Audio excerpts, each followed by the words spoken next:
What do you do when the only thing left of someone you loved is a horse they left behind?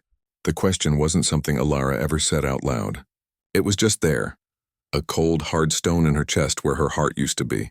It was the first thing she felt in the morning, lying in the silent emptiness of her brother's farmhouse. It was the last thing she felt at night, a weight that made the blankets feel like lead, and it was what she carried with her now. Her boots crunching through the brittle frost that feathered the dead grass, the early winter wind biting at her cheeks. The path to the stable was one she'd walked 1,000 times in her life, but now it felt like a pilgrimage to a shrine she didn't know how to worship at. The air changed as she slid the heavy door open, the sharp cold replaced by the deep, sweet smell of hay and the warm, musky scent of horse. Dust motes, lazy and golden in the slanted morning light, danced in the air. The stable was mostly empty now. After the funeral, after the will was read, after the stark reality that the farm and everything on it was hers, the big horses had been the first to go. Sold to neighbors who knew their worth, who could handle their strength. It was the practical thing to do. Alara was nothing if not practical. It was how you sealed the cracks in your soul, one sensible decision at a time. All that was left was him. In the last stall, a stall built for an animal twice his size, stood the miniature horse. Her brother had called him Gus, a joke he'd said because he was so small. The name felt like a fossil in her mouth, something fragile from another age. She didn't say it. She just looked at him. He wasn't much to look at. A dusty, dun-colored thing with a mane that stuck up in tufts and a forelock that fell into his eyes. He was maybe 34 inches tall, no bigger than a large dog, but it was his stillness that got to her. The other horses would shuffle, snort, poke their heads over the doors looking for breakfast. Gus just stood. He was like a statue carved from sorrow, his head held low, his eyes half closed. He looked like he was waiting, not for food or water or a kind word, just waiting for the world to end. Alara understood that. She felt it in her bones. Her practical mind had a plan for him, too.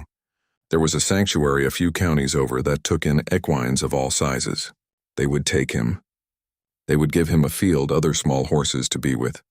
It was the right thing. The kind thing. But every time she picked up the phone to make the call, her throat would close up. It felt like the final admission. Getting rid of the last living piece of her brother would mean it was really over. So she stalled. And every morning she went to the stable. She moved through the routine on autopilot. The scoop of grain, the fresh flake of hay. The sound of the bucket hitting the stall floor was too loud in the silence. Gus didn't move. He didn't even flick an ear. He just stood in the far corner, his back to her, a small, profound monument to absence. This had been their ritual for 3 weeks. She would enter. He would ignore her.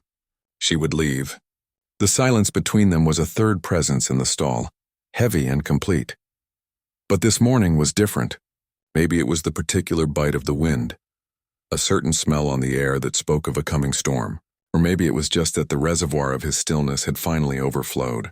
As she turned to go, her hand on the latch of the stall door, she heard it, a sound so soft it was almost swallowed by the rustle of hay. A sigh. Not a horse's impatient snort, but a human sound, a long, weary exhalation of breath. She stopped. She turned back. He had moved. Just a quarter turn, but it was enough. His head was still low, but now he was looking at her. Not at her hands for food, not at the door behind her. At her. His eyes were dark, deep pools of liquid intelligence, and in them she didn't see the dullness of an animal. She saw a reflection of her own hollowed-out grief. She saw a question. Her breath hitched. The practical part of her brain screamed to leave, to keep the distance, to not complicate the simple, painful act of letting go. But her feet were rooted to the spot. Slowly, so slowly her joints ached with the caution of it, she lowered herself to her knees in the hay. The frost from her jeans melted into the fabric, a cold dampness seeping through to her skin. She didn't care. She didn't call his name. She didn't make a clicking sound or hold out a hand. She just stayed there, small herself now, meeting him at his level. The only sound was the wind whistling softly through a crack in the stable roof, a lonely, mournful tune. A full minute passed. Then another. His ears, which had been pinned back flat against his skull, twitched. First one, then the other, rotating forward like tiny radar dishes tuning into a faint signal. He took a step. Not a scared jump, but a deliberate, hesitant placement of one small hoof, then another. The hay whispered under his feet. He stopped an arm's length away, close enough that she could feel the warmth of his body, could see the individual whiskers around his soft muzzle. He stretched his neck out, his nose quivering. He wasn't looking at her eyes anymore. He was sniffing the sleeve of her jacket, the old waxed cotton barn coat that had been her brother's. He inhaled deeply, his breath huffing against the fabric. He knew that smell. He loved that smell. Elara held her breath. Her heart was a frantic drum against her ribs, a wild, scared thing. She watched as he nudged the fabric once, then twice, a gentle, searching pressure. Then he did something that shattered the last of her practical resolve. He rested the broad, flat plane of his forehead against her arm. Just rested it there. The weight of it was nothing and everything. It was the first touch from another living thing she had allowed herself in months. It wasn't the awkward pat on the back from a well-meaning neighbor, or the stiff hug from a distant relative at the funeral. This was quiet. This was simple. This was just one lonely creature leaning against another. Tears she had refused to cry for weeks welled up, hot and insistent, blurring the dusty little horse in front of her. She didn't sob. She just let them fall, tracing silent paths through the dust on her own face. She didn't move her arm. She didn't dare. And when her tears were spent and the stable had fallen quiet again, save for the sound of his steady, calm breathing, she finally moved. She shifted just enough to push herself up from the floor. Her knees protested. She didn't look back at him as she unlatched the stall door and stepped out into the aisle. The practical thing, the right thing, was to walk away and finally make that phone call. But as she slid the big stable door closed behind her, sealing away the warmth and the smell of hay, she heard a new sound. Not a sigh, not the crunch of hay. It was the quiet, unmistakable shuffle of 4 small hooves moving through bedding, and then a soft, patient nicker from just the other side of the door. She didn't know why, after weeks of silence, he had chosen today to speak. She didn't know why he had finally come to her. But as she stood there in the biting cold, the wind pulling at her hair, she knew one thing with a certainty that left her dizzy. She wasn't walking back to the house alone. The silence between them after that first touch didn't vanish, but it changed. It was no longer the silence of 2 separate solitudes, but a shared quiet space. Elara still went to the stable every morning, her boots leaving dark prints in the frost, but the stone in her chest felt a little less cold, a little less heavy. Gus began to wait for her, his head appearing over the stall door as soon as the big barn door groaned open. His ears pricked forward. He'd still stand in his corner while she mucked out, but it was a watching stillness now, not a retreat. He began to reveal himself in small, strange ways. He had a particular distaste for the color red. If she wore a red scarf, he'd turn his head away, refusing to look at her until she took it off. He loved the sound of whistling, but only one specific, aimless tune her brother used to whistle while filling water buckets. If she tried it, Gus's ears would swivel and he'd amble over, nudging her pocket for a treat he seemed to think was the rightful reward for the performance. But the most profound change was his reaction to her grief. Elara thought she'd hidden it well. This deep, grinding sadness she carried like a second skeleton. She'd be brushing him, the rhythmic swipe of the curry comb the only sound, and a memory would ambush her. Her brother's laugh echoing across this very yard. The way he'd cradle a newborn chick in his giant, calloused hands. Her hand would still on Gus's flank. Her breath would catch, and without fail, the little horse would turn his head. His soft muzzle would find her hand, and he'd blow a warm, gentle puff of air onto her skin, as if reminding her to breathe too. It was on a day thick with the promise of a storm that the fragile peace shattered. The air was charged, pressing down on the farm with a heavy metallic weight. The weather radio had crackled with warnings of a surge. High winds, torrential rain. Elara was securing the last of the shutters on the farmhouse, her movements hurried and anxious. A old, familiar dread coiling in her stomach. Storms had always scared her. A leftover childhood fear her brother would teasingly soothe. She hurried to the stable for one last check. The wind was a low moan now, tearing at the roof.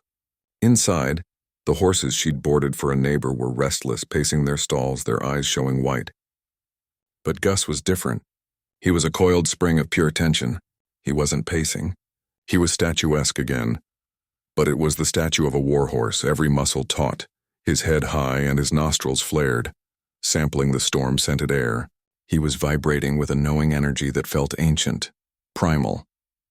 As Elara slid his stall door open to check his water, A tremendous crack of thunder exploded directly overhead. The stable shook. The big horses whinnied in terror, crashing against their doors. Alara flinched, a childhood scream lodging in her throat, and Gus moved. It wasn't a spook. It was a launch. He bolted past her out of the stall, not into the wide aisle, but into the darkest corner of the stable, where an old, rotting tack trunk sat covered in cobwebs. He began to pace there, a frantic, tight circle, his small hooves beating a desperate tattoo on the packed earth floor. He wasn't scared of the storm. He was answering it, then he stopped. He threw his head back and let out a sound Alara had never heard from him. Not a whinny, not a nicker. It was a high, piercing scream that was too big for his tiny body, a sound of pure, unadulterated panic. It was a sound she remembered. It was the sound she herself had made when the sheriff's car had pulled into the driveway. The memory crashed over her, not as a thought, but as a physical blow. The storm. It had been a night just like this. Her brother, out checking on a pregnant mare, the sudden microburst, the falling branch, the thing everyone had called a tragic accident. She stumbled back, her hand over her mouth, the world tilting. She saw it. She finally saw it. Gus hadn't just been her brother's horse. He'd been there. He'd been in the field that night. He'd seen it happen. The truth was a flood, and it broke the dam inside her. A sob tore from her throat, raw and ugly. Then another. She slid down the rough wood of a support beam, the tears coming in a torrent she couldn't stop, her whole body shaking with the force of it. She wasn't just crying for her brother now. She was crying for the lonely weeks, for the empty house, for the terrifying quiet, for this tiny, traumatized creature who had been holding this horrible secret all alone. She cried for all of it, great, heaving sobs that felt like they were turning her inside out. She didn't know how long she sat there, lost in the storm of her own grief. But slowly, through the roar in her ears, she became aware of a new sound. A soft, rhythmic puffing, warmth on her knee. She opened her eyes, blurred with tears. Gus was there. He had left his corner. He stood right before her, his head low, his nose just inches from her. He was breathing deeply, slowly, his sides expanding and contracting in a steady, calming rhythm. In and out, in and out. He was breathing for her, showing her how. His dark eyes were on hers, not reflecting her panic anymore, but holding it, absorbing it. He took a step closer. He lowered his head and gently, so gently it felt like a whisper, he rested his forehead against her trembling knee, just as he had rested it against her arm that first day. He stood sentry. He held his ground against her storm. And he waited. He waited until the last shudder passed through her, until her breath began to match his, until the silence in the stable was just silence again and not a void. Weeks later, the first real hint of spring softening the air, the farm felt different. The quiet was no longer empty but peaceful. Alara was hanging laundry on the line, the scent of fresh cotton mixing with the smell of thawing earth. Gus was nearby, not tethered, but grazing contentedly on the first tender shoots of clover, his fluffy winter coat beginning to shed in patches. He lifted his head, his ears swiveling toward the old oak tree at the edge of the pasture. It was the tree that had been struck by lightning years ago, its heart hollowed out but its branches still stretching toward the sky. He gave a soft nicker and began to trot toward it, a purposeful, rolling gait. He looked back at her as if to say, "Come on," curious, she followed. He led her straight to the great blackened trunk and began nosing at something inside the hollow. Not leaves or acorns, but something man-made. Something tucked away and forgotten. Alara reached in, her fingers brushing against smooth glass in a warped wooden frame. She pulled out an old photograph, faded by sun and time. It was of her brother, much younger, smiling a carefree smile she'd almost forgotten. He was kneeling, his arm thrown around the neck of a young, dark-coated miniature horse. Gus. His face was pressed into the boy's shoulder, his eyes half closed in contentment. Scratched into the wooden frame, just visible, were two words: "My anchor." She looked from the picture to the horse, who was now nibbling placidly at the grass by her feet. His job done. He had carried the memory of that night, the terror of it, all this time, but he had also carried this. The love, the profound connection. He hadn't just been waiting for the world to end. He had been waiting for her, to show her that some bonds aren't broken by a storm, that the smallest of creatures can carry the weight of the largest legacies, and that sometimes the one who saves you from the flood isn't a lifeguard on the shore, but another survivor, quietly treading water right beside you. He had been her brother's anchor, and now without either of them ever saying a word. He was hers sometimes. The ones who carry you through the deepest waters are the ones no one else thought were strong enough to swim. If this story of a tiny horse with a gigantic heart found a home in yours, then do something meaningful. Subscribe to this channel. It tells me you want more stories that explore the quiet, profound connections that change us. Let me know what you felt in the comments. Was there a moment that stayed with you? Your words matter. And finally, press the bell icon so you won't miss a single one of our daily stories. Tomorrow we might just meet another soul whose journey will change your own. Be here for it.